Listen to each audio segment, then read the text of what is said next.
good, the bad, and the ugly about MS. And it is a thought-provoking panel debate, and it will be followed by some questions and answers from you. Now, I have a wonderful panel of people, most experienced people in the field of MS. Two of us on my left-hand side, we have Mindy and Emma, and they have MS. And then we have got Charles and Sue on my right, that do not have MS, that are experts in communication. I'm just going to ask them to shortly introduce themselves to you. And we'll begin with you, Emma, on the left-hand side. Good morning, everyone. Hope you all enjoyed your coffee.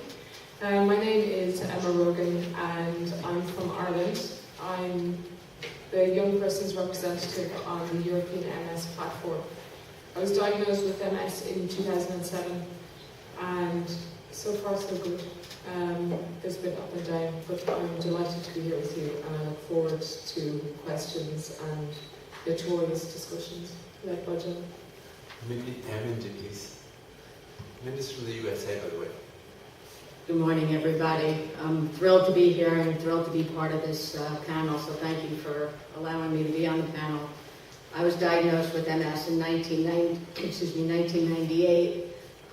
Had to give up a career as a money manager in 2001 and became a national board member in the mid-2000s with the United States National MS Society. Like Emma, I'm also looking forward to a lively conversation and input from all of you, so this could be a lively dialogue. So thanks again and enjoy. Charles, please. I guess that if you read the good, the bad, and the ugly, we've had the good. Oh, you're pretty good. I can choose my own. Yeah, Sue is responsible for stuff. Good morning.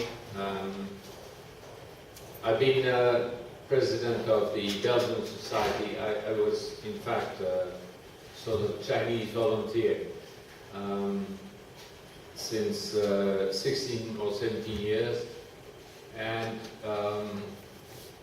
they just asked me to be the successor of my predecessor, who had been 17 years the president of the society. I'm trying. 16 years as a president is much too long, as you all know. It's extremely difficult, obviously, to find another Chinese volunteer. So I'm looking around to try and find someone who will be prepared to succeed me. One of the reasons why I didn't find a successor yet, I guess, is because the longer I've been with MSIF and with the Belgian society, the more I've learned to appreciate the people with MS who live in both Belgium and around the world for their courage, resolve, and humor. Thank you. Thank you, Charles. Sue, please. Well, as John said, my name is Sue Farrington, and I work at the UK MS Society. I've been there for the last 4 years, and my role is as Director of Communications, Information and Education. I don't have MS, but I have a long connection with MS, not in my immediate family, but a school friend of mine, his mother had MS, so I saw at a younger age firsthand how MS affected his family. And so when the job at the MS Society came up, that was partly one of the reasons that I was really keen to get the job. My background, much of it has been spent in information provision and communications. I spent time as a journalist and a producer, working with the BBC. And for me, one of the really important things is about giving a voice to the people with the condition. And I think that's particularly important when we look to people with MS. So that's been a real tenet through my 4 years with the MS Society. I think the one final thing I want to say is that I know at my table we've already had very kind of lively discussions. And so for me, as much as you kind of hearing a bit from us, I think it's really important that we hear back from you and your thoughts and do challenge some of the things we say, because we're all friends in this room. Thank you. Thank you, Sue. Well, listen, just to kick it off, My question is, are the MS organizations in Europe and in the rest of the world striking the right balance, together with MSIF, in communicating the harsh realities of life with MS and the more modest and positive aspects of it? Are we striking the right balance, or can we make it even better? And should we concentrate on one or the other? That is more or less the essence of the discussion. Now, we will be talking for about 20-30 minutes. The floor is open to ask questions and to join in the discussion. But I hope to play a second role and let the panelists discuss between themselves. I will just pop in now and again, and ask a question. And the first question I'm asking the panelists is, how should we communicate to the MS patient and to the world at large, for that matter, about the disease? And I would like to start by asking Mindy, as a person with MS from the US, to give me a comment on that. Thank you, Mindy. I hope that the panelists can speak between themselves and have a discussion between themselves, and I will play a back role and not get involved very much, I hope. Well, thank you for asking the question. I'm thrilled that we're discussing the good, the bad, and the ugly. Because from my perspective, I don't think, at least I think in the U.S., we don't do as good a job, sorry Nancy, in discussing the bad and the ugly. I think it's really important. I think there's a variety of people out there. Some people just want to hear the good, and that's fine. I don't think you could judge one person from another. It's like the disease. It's all different. We're all different. So I think we should have communication on the good for those who want to read about the good, because there are certain good things about having MS. The bad and the ugly. I mean, I find, and sitting next to Emma is kind of funny, I always read about people running marathons, and Emma just finished a half marathon. Was it? Yesterday. It was yesterday. She had mentioned that, and that to me is very impressive. And no offense, but I read about people who have MS who have run half marathons. And even though I look perfectly healthy and all, I couldn't run a half marathon if I tried. And it sometimes, no offense, but it sometimes makes me feel bad is that everybody looks at me, I look normal, I look fine, I'm functioning, I'm grateful for all the things I do have, but I really wish I could talk to other people who are similar to me who also have challenges, so I don't feel so kind of lost. Like, on the one hand, I'm not so challenged that I can't do anything, and on the other hand, I can't climb mountains and do things, so who's in the middle with me doing things? So I think we should really run the gamut as to what information we do provide, and then those of us with MS and those affected with MS could choose what you want to read and what makes you comfortable. Thank you, Mindy. Emma, what do you think? I mean, are we communicating rightly, or how do you think the person with MS would perceive our communication as it stands? As Mindy, just one point that Mindy made about doing a marathon or climbing a big hill, or those challenges that people speak so highly of. Not everyone, whether you have MS or not, can run a marathon, can climb a mountain. I think sometimes when we're talking about MS, first we need to talk about the human condition. We're all human, we all have our different issues and our different problems, and different abilities. So I think I completely understand. I didn't think I could do a half marathon yesterday morning. So, you know, I think quite often our expectations as people, but also as people with MS, we feel very guilty if we have fatigue.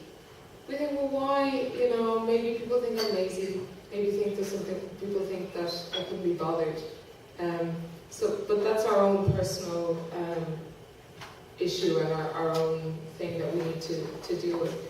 Communicating the good, the bad, and the ugly. MS is it's on a spectrum. We need to look at it. Some people with MS are walking around, don't look sick. I hear that so often, but you don't look like a sick person. And some of my friends are living at home, they don't leave their house. So we have a spectrum of MS, and I think we can't put it into neat little boxes. I can't be put into a neat box day by day, so we can't expect to put this this condition with a huge number of symptoms into one box, the good or the bad. It varies. Unfortunately, it's not a neat package, but sometimes we do need to break it down for people. From a perspective of an organization, Chance, from a perspective of a national organization, we are also faced with the challenge of communicating this. And do you think we're doing a good job, having heard persons with MS reaction?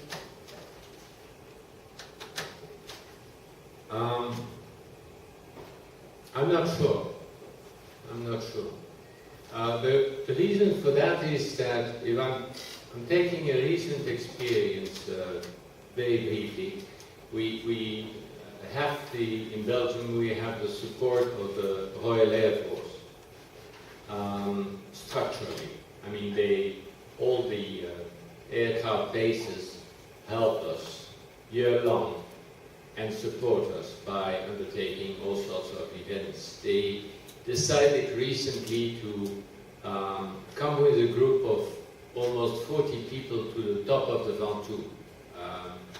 Mount Ventoux is part of the Tour de France, and as such it is I was part of the group. I was the oldest, and I didn't reach the top with the easiest. And we all of us were flanked by 2 Air Force people to see to it that we would not, take the deep dive downwards. I was flabbergasted because some people with MS were walking difficultly at the beginning of the what is it, an 8 hours climb. So it's a serious non-stop. I mean, you take a few technical stops and a few drinking stops and a very short meal stop. But on the whole, it's 8 hours climbing. And I thought, and when we arrived at the top, there were tears all over the place, and not only from the people with the MS. I mean, I've seen senior staff of the US Air Force bringing their contribution in terms of tears as well. And then I thought, well, this is a nice event. We're going to communicate this to the media. Yes. Not relevant. Not relevant. Next week we are organizing another meeting, or a meeting, focused on MS and employment. And we've spent tremendous energy in preparing that. And what I'm noticing is that everyone is interested. I mean, the ministries, the employers, we've done a big survey with great success on all the problems that are related. And to answer your question, John, I think maybe that we have to act more normally. I mean, more normally, as if there was no issue on matters like employment, but just say what you have to say and do not make too much fuss about MS or not MS. But just tell the problems, and we'll be back on another topic, which I'm furious about, and there I'm the Abbey. Really, yes. It's the accessibility of whatever buildings, be it public or private or whatever, all over the place. Some places do better than others, I confess. But on the whole, in my own city, I'm ashamed. And there, I think that this committee has a paramount importance in putting that forward and putting the fist on the table and saying enough of that, because that can be solved. It's just a question of will. And that, I think, is something that we should communicate, but in such hefty way that people will not look around and say, what are they talking about? So I feel, Charles, that what you're really saying is that accessibility and removing of barriers is an important issue for us. Absolutely. That is what we feel very strong about, as I understand it. But let me ask, should we avoid serious issues, Sue, such as wheelchair-bound mortality and reduction of life expectancy, the real facts, the bad facts, the ugly facts about MS? Should we communicate those, or should that be totally avoided? Because if we're going to address accessibility and such things, we must address also some of these issues. I think from a communications kind of professional point of view, to me it really depends what are we trying to achieve and who is our audience. And I think one of the things that I've learned over the years in this profession is that it's really important that you listen to the people that you are representing, to the people that you work with. And I think a lot of this, in terms of what people have access to, in terms of information, it's about personal choice. And this really came to the fore when at the UK we were redeveloping our website. And we did some user research, and our key audience, the people who were coming mostly to our website, were newly diagnosed. We knew from having done some research into our printed publications that the feedback we were getting is that actually they didn't want to see everything presented to them all in one go. They didn't want publications that said, this is what it's like in the initial stages, and this is the journey through to how it might progress to its very worst. But to try and accomplish that in the printed landscape is very difficult to give people bite-sized information. So one of the things that we've done with our website to address that is to layer the information so that it is about personal choice. So if somebody comes to the website and they only want to know the bare minimum, then they can do that. But we're not denying them access to the latest research for them to really start to drill down. The other important thing, I think, is about giving a voice to people with MS. It's about enabling people with MS to share their stories. You are the best people to articulate what it is like to live with MS. As we heard from Emma, there are so many different symptoms. It takes a different kind of pathway and journey for everybody. So one of the things we did was to make sure that we gave people access to our website. We created videos so that people were able to tell their own stories and share their own journeys. And in that way, I think it is about empowering people to have a voice. Personal testimony, for me, is a way that we can empower people to really be at the heart and to drive forward communications. But I tell you, thank you very much, Sue. I think there's a question here which I would like to raise, and that is, I was explaining to the panel earlier today that when I was chair of the local branch in our town, we were developing a catalogue or a brochure on MS, and I insisted in having, together with the advertising agency, to have a chair-bound young lady on the front page of the brochure. And this created pandemonium. There was people reacted, saying, we're going to give this brochure to hospitals, neurological departments, to doctors' surgeries, spread it around.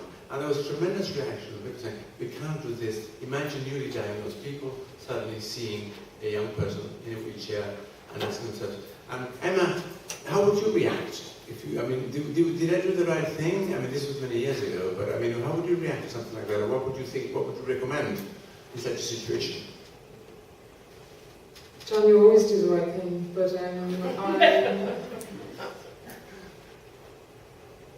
early on, I presumed that my journey would be the exact same as everybody else with MS, because that was what I was told.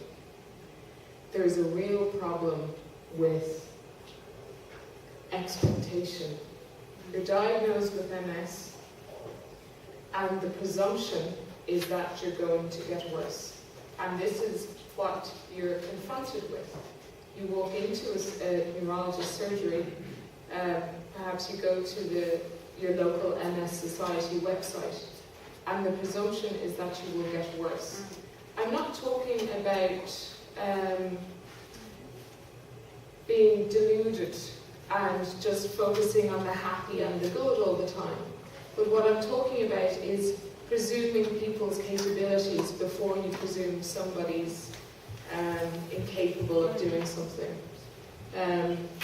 So I think that's a problem. You know, we need to approach people where they're at, or meet people where they're at, and people have enormous strength. Yes, we're weakened when we are first diagnosed, but presume that people have strength, and presume that people are able to go forward and make the lifestyle changes. I think Ahmed down there from Egypt, he was speaking about psychological support, and that is paramount. People will then be able to deal with, if they do need to go, if they do need to start using a wheelchair, if they need to start using walking aids, if we go blind, you know, people are able to cope with the changes that happen to them. So in communicating, I think presume people's capability, don't throw them in the deep end, but also we have access to information on the internet, and people can see all they want. So yes, there has to be a balance. Putting a picture of a person in a wheelchair on the front of perhaps how you know, a newly diagnosed booklet is not, I don't think, the best thing to do. That was not quite right. Not that right. As you said. But I tell you one thing, and the reason why I did it is because then I was in a wheelchair myself. Mm-hmm. And the wheelchair, believe it or not, gave me a new life of mobility and accessibility to traveling around, which I never had before. I was struggling on crutches, falling all over the place, breaking ribs, and doing all kinds of things. And the wheelchair gave me a long life in business with international traveling without any great problem. But that was my perspective. But of course, this you do not communicate with the leaflet. This you have to break it down. You have to break it down. So perhaps I wasn't right in doing so. But I think from are we being too extreme in advertising without setting images, or do you believe that there is a need and that must be done when we advertise and when we communicate with the world at large? As an organization, as MSIF, and as the global societies? Well, out of professional deformation, I would say I spent 40 years of my career in communication. I don't think that you can keep communicating without telling the truth.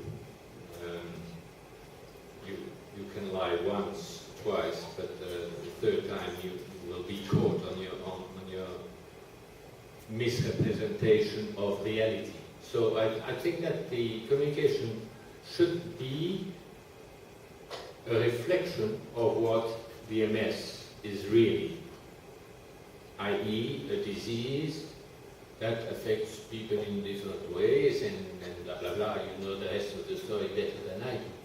But I do not believe in any sort of improvement of the representation of one aspect versus the other. I think that a wheelchair is a wheelchair. I mean, and it's not because it's a wheelchair that you have an MS. I mean, it's maybe a person who has walking difficulties, or because it's an elderly person, or because she or he has Alzheimer or another disease. Because I think the stigma of the wheelchair has to be taken away. The more you have elderly people on Earth, and this is for the time being irreversible problem, although the more you will have people in wheelchairs, because the likelihood that elderly people will end up in wheelchairs or not walking at all is quite important. So, answer, let your communication policy be based on a reflection of reality. Now, the way in which you can do that is obviously extremely varies and should vary. I sometimes question, whose reality. We know Ireland that a lot of people with MS don't communicate with the organisation. So we have a large population in terms of across the globe of people who maybe get a little bit of information from our MS societies, but they don't really want to know. So the message in terms of the reality of MS, I think sometimes we miss out on the wider population of people with MS. Or what do you think? I think one of the things that I hear is that we are representing a wide range of people, from people whose mobility is not affected to people whose mobility is. And we've had several people with MS who are wheelchair users saying, actually, a bit like John said, this has transformed my life. I can now get out and about, I can continue to work. So it's a really important story that we do communicate. I think the other thing to add is it's not just people who are affected by MS who use wheelchairs. There is a much wider community out there of people who are using wheelchairs to extend their mobility and their activity. And I think it's a really important story that we do communicate. And I don't think we should shy away from those particular aspects and elements. But just to answer the question that John was asking about kind of shock tactics in advertising, I think one of the things I said at the beginning is, what are you trying to achieve? And if one of the things that we are trying to achieve is to really increase the level of donations, then maybe we want to reach beyond our own family and our own MS community to the wider public, then one of the things I think we really need to do is to stop people in their tracks. And one of the ways that we achieved that at the MS Society, and I'll tell you just very shortly the story, because it had a bit of good, bad and the ugly, is we ran an advertising campaign. It was back in the 1980s, and we've been very scared about running such an advertising campaign ever since. It featured a woman with her back towards facing the public, and down where her spine would have been, there was a big tear. And I wasn't working for the MS Society then, I've been 4 years, but it was one of the most powerful pieces of advertising that I've ever seen. It stopped me in my track, and immediately I could grasp what the potential of having a condition like MS was. But did it achieve its aim? It raised awareness and it significantly increased the donations that came into the society. But on the not so good side, a number of our members were really upset. They were upset and angry because they felt it portrayed them as victims. They thought it showed a very negative image of MS. And I think if we were to learn anything from that, it's about, if we're going to do an advertising campaign that does use shock tactics, then it's really important that we engage beforehand, that we work with our members to explain what it is that we're trying to do and get their feedback. So personally, I wouldn't be averse to using shock tactics if we're very clear about what it is that we're trying to achieve. And in this case, it was to significantly increase our income. Do you agree, Mindy? I mean, I understand what Sue is saying. I think it does depend on your audience. But I think what the challenge also is, and I'll, again, speak from personal experience. I mean, my challenges basically are the cognitive challenges and fatigue. And I think the unfortunate part is every time I try to explain that to somebody, you know, if you don't have mobility challenges, they don't appreciate the severity of what fatigue and or cognitive challenges could be. And people hear me speaking and they think everything is fine. And I think the problem there is the public doesn't understand that if you don't have mobility problems, the other challenges, the invisible challenges, which there are many besides fatigue and cognitive, could be just as life-altering for other people. So I think we're not educating our folks, people with MS and people affected by MS, but we're also not doing a very good job of educating the public for them to appreciate all the challenges that we all could face. And I think then that leads to advocacy, that we're not doing a good job of advocating for ourselves because the government doesn't understand that we have other challenges. I mean, I think statistically, and please correct me if I'm wrong, they say potentially up to 70% of us could have to deal with cognitive challenges. And I think mobility-wise, there's a lesser percentage. So if you're thinking of what affects us more, most people that you speak to out in the world, in the public, probably don't know the high percentage of those of us who deal with cognition. And I know for myself, I've lost friends and family members don't understand because of the fatigue and the cognitive challenges because they haven't been educated and I look normal. So I think we as an organization need to do more about educating the realities of MS is more than wheelchairs, mobility challenges, and things as such. Charles. Oh, go ahead. I was just going to say, and it's those invisible symptoms that actually are some of the most difficult to communicate. Because when you talk to people about fatigue, probably all of your friends will say, oh yeah, no, I know what you mean, I'm really tired, I've had a tough day. But to try and communicate what fatigue really means, because when you hear somebody with MS fully describe it, and so you've got to sometimes seek very creative ways to explain what fatigue is. And so one of the things that we did was to, as part of a awareness raising campaign, was to make some little videos and put people in different situations. One was about making a cup of tea, and we put boxing gloves on their hands, and then they had to make a cup of tea. Another was to fill their Wellington boots with sand, and they then had to walk down the road.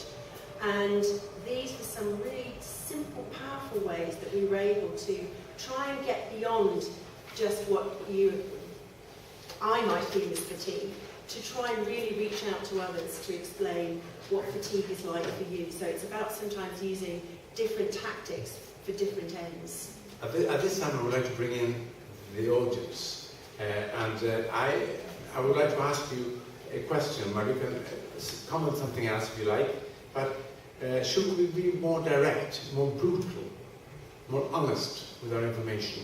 What do the audience think of what we've been discussing? Killian. First of all, thank you very much. It's a very useful debate, a very interesting debate, and some very interesting viewpoints. Just in terms of the sort of the shock tactics with the advertisement, as everyone will know, in Ireland there are two recent advertising campaigns not related to MS, but one of them was related to road fatalities and traffic accidents. And basically what they showed was horrific road traffic accidents, and the idea was that it would, stop, young men aged 20 to 25 driving fast and having road collisions. But the problem really with that advertising campaign, as soon as it came onto television, they switched it over and switched on to something new. So it didn't work. They completely turned off. I think in that case it basically goes back to what Sue was saying about what you're trying to get across. It was a waste of money in that case. They didn't gain anything out of it. There's currently an advertising campaign that's being run by Guinness, of course, and it shows, I think it's about 8 guys in wheelchairs playing a basketball game. And the basketball game goes on, and it just shows, as they go on and they're battering into each other. But at the very end of the game, 7 guys stand up and walk off, and 1 guy remains in a wheelchair. And I think that the message that showed was a very clever way of showing them. The message they were getting was actually different. It was written by Guinness. But I think the message that they showed was very cleverly done. I think that's one of the things that MSIF or any advertisement campaign has to be clever about the message you want to get across, and done in a clever way to engage people in. Thank you, Caleb. Very good. I think you brought out a really important point, and that's why I think we should be working in partnership with other agencies and organisations, other corporates, and to kind of get them to take on board our message as well and use their advertising budget. They've got access to millions of pounds that they can weave in some of those messages. So I think maybe one of the things that MSIF could be doing is looking at some of those corporate partnerships to support a global advertising campaign that really uses some of the best brains in advertising. Olga. Yes, shocking story, bad story with a bad end, yes, but also balance it with a happy story, happy ends. And I think we, as the readers, were much more interested in reading about uglies, about, vagabonds, about failure stories. Just remember the film which was in UK, Hillary and Jackie. What a story, what the image of a mess, but that's a bad image. Let us make 50-50. So bad story, but also good story, success story, and show more of the success stories. Show that people not always progress from walking with difficulties to the wheelchair bound, and then to the bed laying. Let's say we keep walking, yes.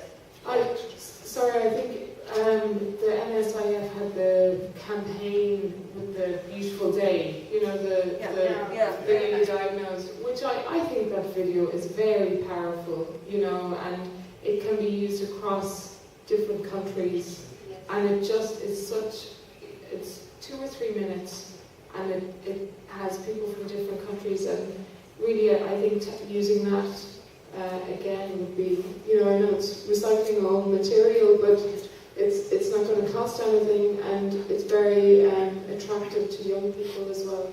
I think one of the things is reaching out beyond our community, and if we can take powerful images like that and get out beyond our community, then I think that's really key. Elizabeth first, and then we'll have Kenneth at the back. I'm afraid I don't really have are allowed to speak here, but I reacted a little bit on what Mindy said. I saw the excellent what Nancy was saying yesterday about carers, and that was rosy, since we are now into the bad and the ugly. How all the children enjoyed helping their mother after their husbands had disappeared. And I think we have to be aware of that fact, that there are many children out there who they get away from their parents because they don't want to face the illness. They're fed up with it. All the spouses that are leaving, they are also bad and ugly things for the nations. And I think both MSIF, EMSP, and everybody are not looking into it. There are so many people, you mentioned losing friends and relatives. There are so many people losing contact with their kids and losing their spouses because of this illness. Don't forget. Okay, Kenneth.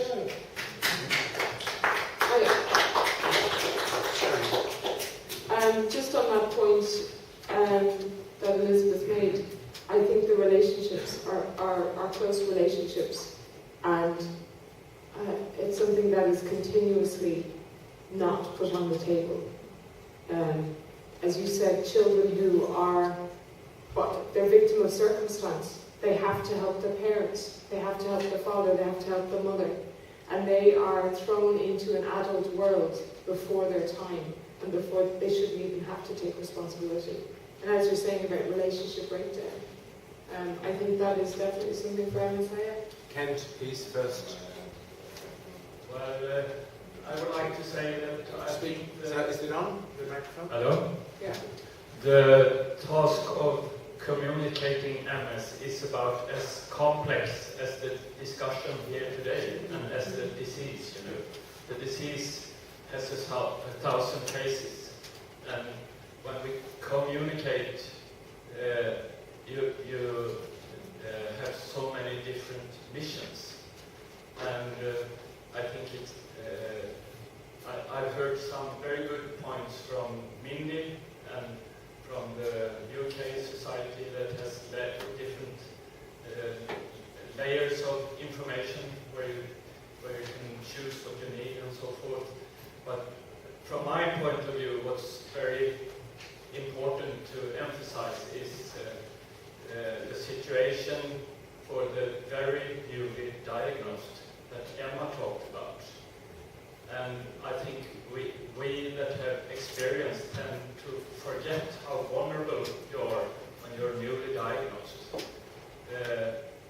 I have personal experience of meeting about 300 newly diagnosed during the last 8 years, because we have patient educations for groups about 30 years in Gothenburg. And what we try to do is to tell basic facts, tell about wheelchair, tell about everything but we also try to communicate that it's not only about getting worse and worse. We also try to communicate hope to be able to have a good life, and that you doesn't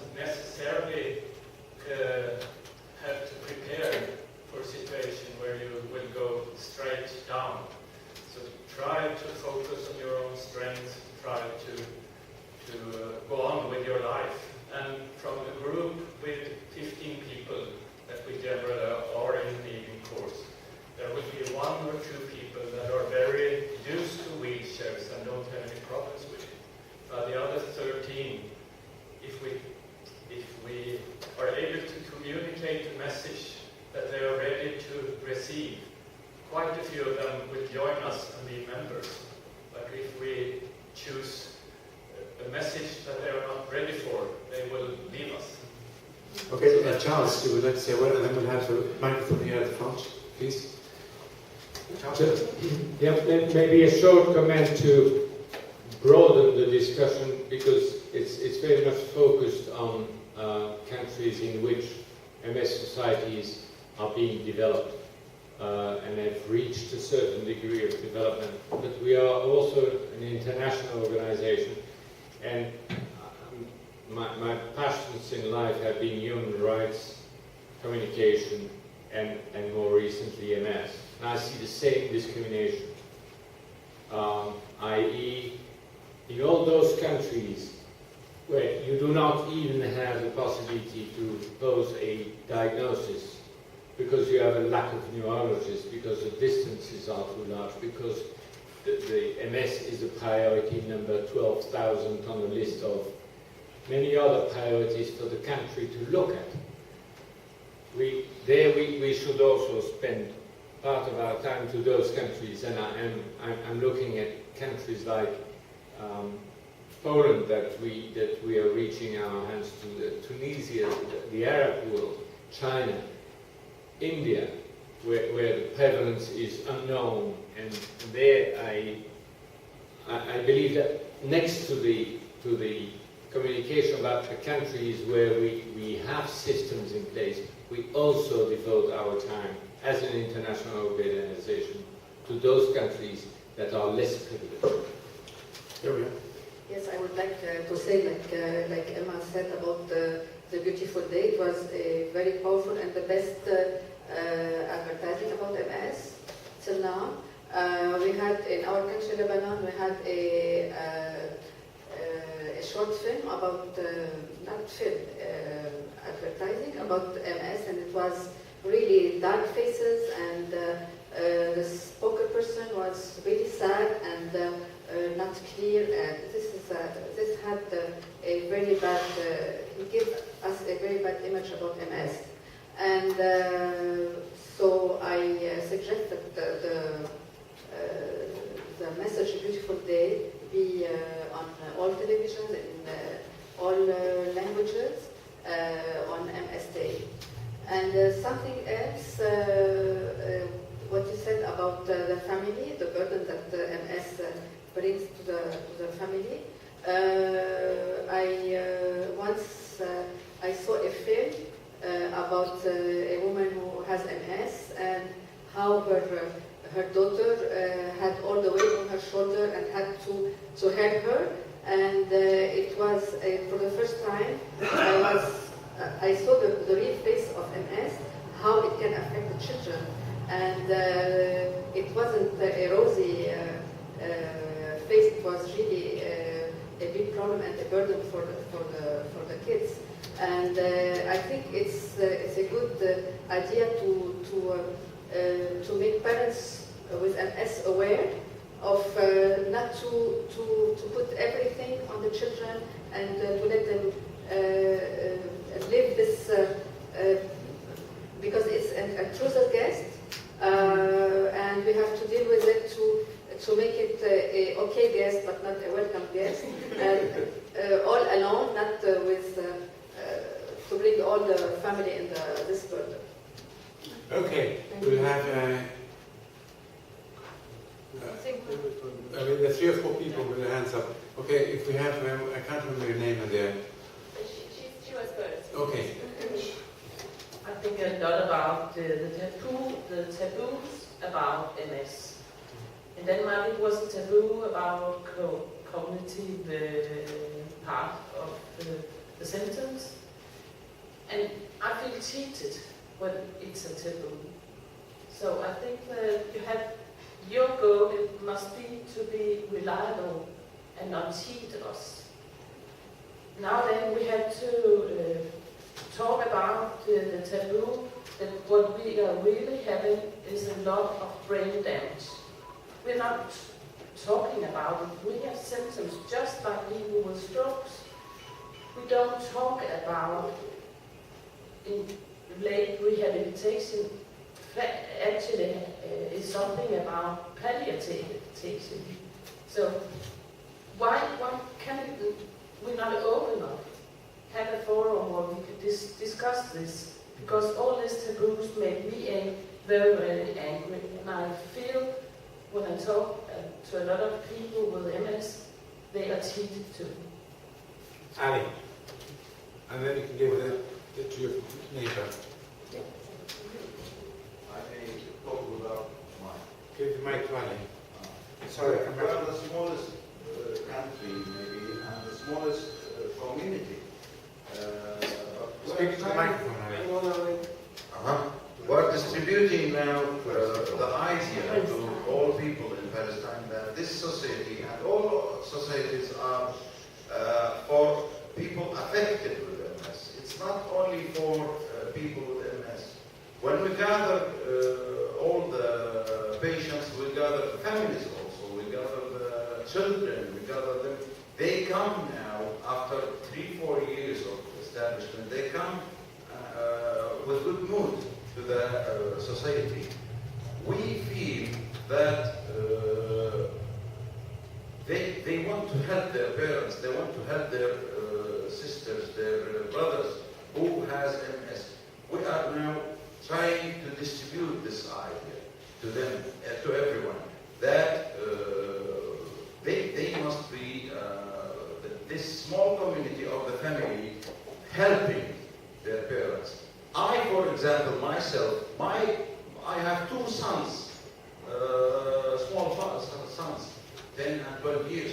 They know exactly when dad is going, they don't go near him. They know, it's in their brain. They don't know why, but they know it's like this. I make them understand what is the situation. It's balance.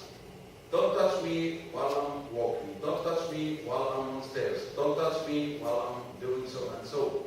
This we distribute to everybody, and we feel the responsibility now in the society that we have to give them all this information and to convince people that you are also responsible on your MS patient in the family, then in the city, then in the country, then in the world. We are trying to do that, and we're getting from the MSIF all this information, and thank God we are hearing from everybody what they say, and because we really feel the responsibility on everything with MS in our country.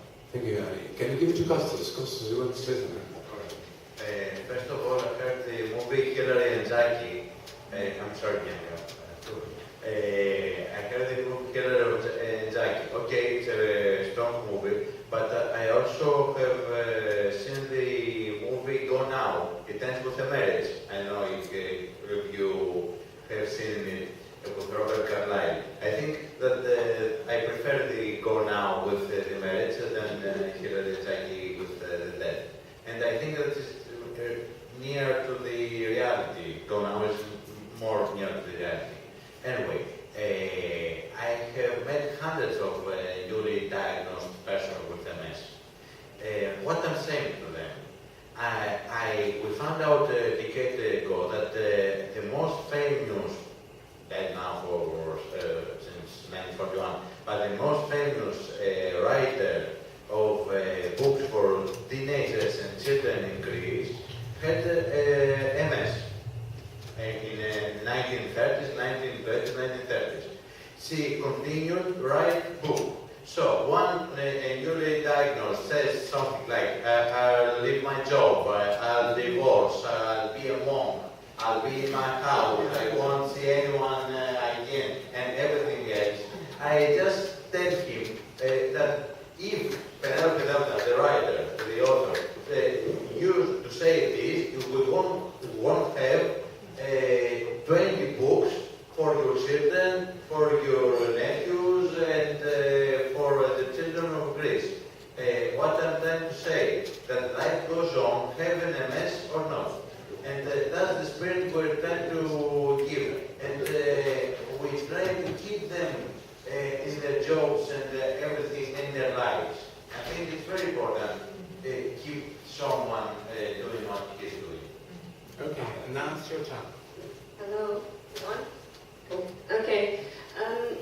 I am from the MS Society of Namibia, which is in the southern part of Africa. And at this stage, I almost want to say that I'm representing Southern Africa, seeing that our challenges are similar in terms of having other diseases like tuberculosis, malaria, cancer, HIV. So MS obviously doesn't fall under the top 5 or 10 priorities in terms of illnesses. I myself have MS, and being the founder of the organization doesn't use such a big impact because I'm suffering from the invisible, so and not the mobility issues like Emma and Mindy has said. And since we, coming back to the good debate and the ugly communication, since we started to incorporate MS people with mobility issues using wheelchairs, our sponsors and donation just increased, because then only people started realizing, all right, that's what MS is actually all about. So for us, the ugly side worked. And although when we get new patients on our database, we obviously try to communicate the good to them, to motivate them. But the ugly side, unfortunately, worked for us. Thank you. Thomas, can you give the... Hello, everybody. Is the microphone on? Yes. This will be the last comment, and then I will ask you a question before we adjourn, okay? Thomas. Very good opinions from a lot of directions and parts of the world. I would like to grab a couple of them. Start with Kent from Sweden, who said that they have been working hard on the newly diagnosed patients.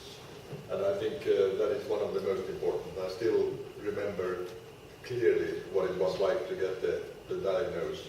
And even the situation 1 to 1.5 years when I didn't get it, how terrible it was.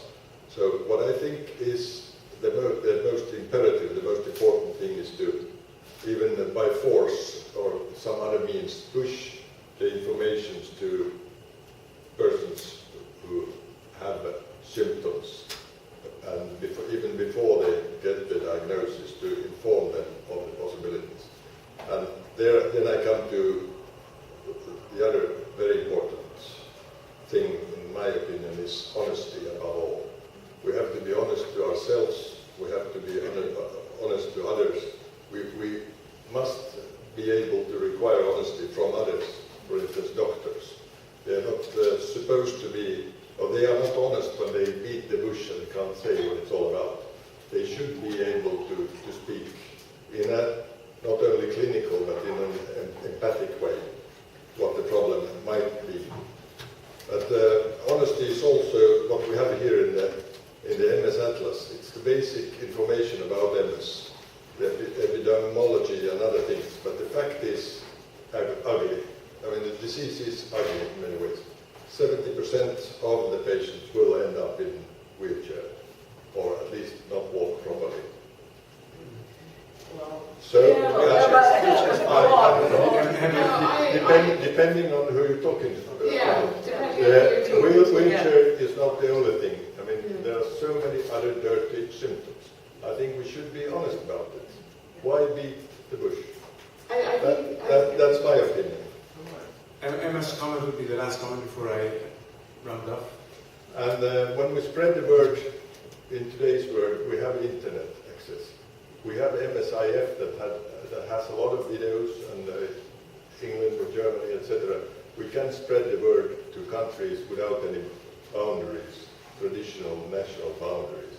We can move the information. We have to assist them. Thank you. Emma, thank you, Thomas. Emma? I really struggle with the 70% of people or 80% of people will be. Am I wrong too? You're wrong if you're talking about countries where people live long because they have good care. Then it is 70%. Right? I think it's. This is the only part where we disagree. I can't focus on that. I cannot focus on, as you know, the age I'm at. Someone was speaking about newly diagnosed. I focus on what I do have and my day-to-day life. I understand the statistics and the percentages. My reality is my own day-to-day living. I'm finding it really hard in terms of communicating. I suppose the day-to-day hope and the day-to-day success with there's a 70% chance that you're going to be severely disabled the longer I live with the condition. I think, and that's part of the problem with communicating MS. It can be really, really ugly. We have been a little bit, thank you Emma, we have been very long and we have gone over limit. However, if you would like to use 5 more minutes and you would like to stay here, but we are really stealing your time, your lunch time. So how do you feel? Would you like to say, we expand it a few minutes? Yeah. Okay, we'll do that. But then we have the gentleman at the back on the left, please. Hello, those as well. Hello everyone, I'm Tim Hampton, I'm the MSIF's new Head of Communications. So I've been with the organisation now 6 weeks, and I'm still listening and learning. I've heard a lot today about how MSIF is communicating and how we should be communicating, so thank you for that. I'm hearing that, and if you have any more views, please come and tell me at lunchtime. Thank you very much indeed. But to round off, if there's no more comments, to round off, sorry, there is a comment, there is one more comment. Two more. Maybe just one more comment about the communication. As in Poland, we just recent 2 years, we've launched 2 campaigns to newly diagnosed. And the thing is, well, it wasn't done by the Polish MS Society, but in cooperation with the agency. And well, basically the communication was focused on access to drugs and medicines, as in Poland it's quite a big problem still. And the first campaign was showing some people diagnosed with MS who are doing off-road with their cars, or well, many different things, but they are basically active. And access to drugs and medicine is good to like keep their activity. And the other one was showing people in the club, young people dancing, and basically they were telling that some different parts of their work, not MS, is important. So one was telling that the family is important, and the girl was pregnant. The guy on the wheelchair was saying that work is important, and he was a DJ, and so on. The thing is, we as a Polish MS Society got lots of telephones, comments, and some other, like, people disagree with this campaign, and they were telling, MS doesn't look like this. I'm on the wheelchair, I think you are harming some people on the wheelchair with severe condition, showing something like this, because it's just not true. So there are always these 2 sides of the coin. Thank you, Thomas. Yes, briefly comment to Emma. I don't want to crush anybody. The only thing I'm saying, I want to be realistic. And when I did accept that I have MS, and I noticed that it will go in a negative way, I started fighting, and I'm still fighting. I'm very, very pragmatic. I'm doing everything. I'm learning all the time. I'm learning here new means how to survive, every day survive. But I don't accept too much emphasizing on marathon runners, climbing mountains, etc., because they represent only this 10-20%, not the bulk, not the main MS patient. Thank you. I only did it once. I have to say, I only did it once, and I only did it yesterday. Don't judge me on that. Totally just the ugly. I think it's interesting that we can quote a figure of 70%, and we're not sure if that's right. And I think this speaks very much to the vagueness of some of our understanding of how MS is affecting people across the globe. And I certainly remember the day I was diagnosed. I think it sits with us all forever. A bit like getting married and seeing your first child. They're monumental moments in life. My neurologist said to me, look on the bright side, only 5% of people end up in wheelchairs. Yeah. And that's a figure that I have no evidence in fact. I don't see it in the atlas, I don't know if it's right. But it's one that just sits in my head forever. And I think I mentioned it to John or somebody the other night, and they said, is that true? And I don't know. Yes, Emma. No, just one sentence. I think when you say sitting in a wheelchair is the most scary thing, I get angry.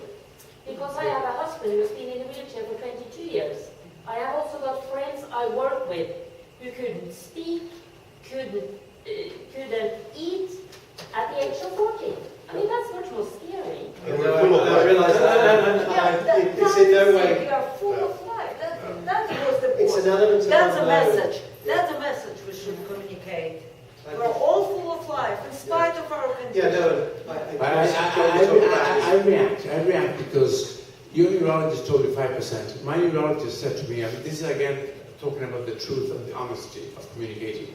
My neurologist said to me, first you will lose your legs, then you will lose your arms, and then the rest of your organs will disappear. At the end of your lifespan, you will be in palliative care. That was my neurologist, and that put me into shock, and I needed psychological help to get out of it for about 6 months. So I think I would like to give the panel a quick final word each.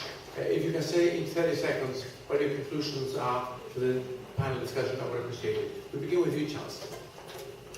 Well, thank you for that. No, I think just a quick reaction to what you said about the extreme exploits of those who go to the Mont Ventoux and things like that. This message should not be misunderstood. There are two messages there. One is move. Keep moving is a recent development, rather recent, 15 years or so. Recent development in fighting against MS. My Secretary General back in Brussels was told when she got her diagnosis, stop working. All of you have heard the story. Stop working, bioneurologists. Now, today there's an evolution and people tend to say, well, keep moving as long as you can. If it is sport, I mean, it means that you are still able to do some sport. But the Mont Ventoux is the inner mountain. That's essentially, it's the fighting spirit that we wanted to illustrate. So it is not the physical exploit of a number of people. And the last thing I would like to say is that it seems very important to me, and I told it to Martin, that this group should not be seen as a nice-to-have group inside MSI. I'm a member of the board, and I'm the president of the Belgian Society. So your voice is determining. It is not a sort of added value. Your voice is fundamental. So the clear, the messages that come out of this advisory committee should be clear, strategically well developed and timed, and I think that is extremely important because there has been and there is still in the organization the feeling that what comes out of the advisory committee is still too vague. So the number of messages should be limited because you cannot go with 15 priorities altogether. Thank you, Charles. Okay, Sue, please. Okay, Okay, I've got 2 points. One cuts to the point that we've heard a lot, which is about people being truthful. But to be truthful, we need the facts. So there's a long journey to go to get the right data, and we know that that is a real challenge for us, and it's something that we've got to continue to do. We've got to continue to do it so that we can communicate the right facts to the right people, and it will appear particularly to the professionals, which is slightly worrying. You might think that they had a more kind of balanced view, but they don't. But equally, they need the facts as well.